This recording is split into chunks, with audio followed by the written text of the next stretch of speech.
Өгч аавч хоёр галцоо бурхны орнд болоос. Би хайлын баггүй. Ээжийнхаа 43. Аавынхаа 47 дээр гарсан. Тэгээд яа аавыгаа бид урсаараа үйлчих гээд байдаг юм аа гэдэг шиг юм шиг да. Аавыгаа бид урсаараа үйлчих гээд байдаг юм аа. Адууны тоостой дээлнээс нь зүгдэж өссөн юм болохоор нэгдэг юм болго да. Агт саймард нь үүрсэж янзгаагаад байх юм аа. Ажнаа сайн хөлгүүд нь юм болохоор нэгдэг юм болоо да. Ээжигээ би санахаараа үйлчхад л байдаг юм аа. Элгнээс нь амьдрч ингээс нь зүгдэж өссөн юм болохоор нэгдэг юм болоо да. Дахлынх нь өмнөх цул бадамлсаад байдаг юм аа. Дааж аваа шүтэн юм болохоор нэгдэг юм болоо да. Уурган дулаад аапм надундаа мордлоо гэсэнсэн унагаан зэллээд уйгээд давхаад ирхийж нь хөлөө сунаа хүүчин арган үрээд ээж минь аргалд явлаа гэсэнсэн арцаан дэлгэж хатаагээд алсаас ирхийж нь хөлөө сунаа би чинь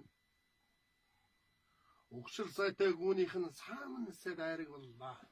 Ухаан тавуурлаа минь айрган уга тухлааштай та дэлгэж хатаасан арч чинь дэрийг хатаад аарууллаа.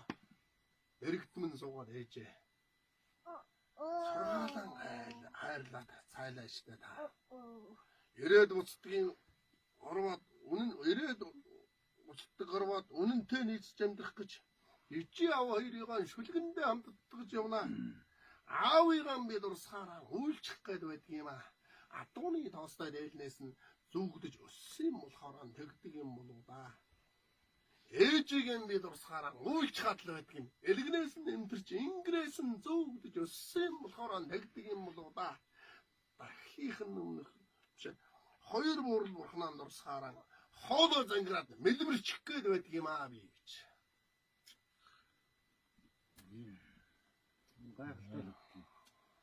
Миний яг зүйл одоо аавч хоёрын минь одоо айлын отхон хүүхэд хэр их удаан байх уу, хэр их хайрын байх уу. Тэгээд байхгүй болчихсон. Хязгаарч ирэхгүй гин мэдэж байгаа юм чинь. Аавч хоёрыгаа шүлгэндээ амтдагч явна гэж. Ганцхан үгэн энэ юм байхгүй. Тэгээд энэ юм аа да. Тэгээд хүний аавч хоёр гэж агуу юм байхгүй юу? Аавыг байхад агсан давж амьдарч байсан. Ааваас хойш ардахаар боллоо гэж.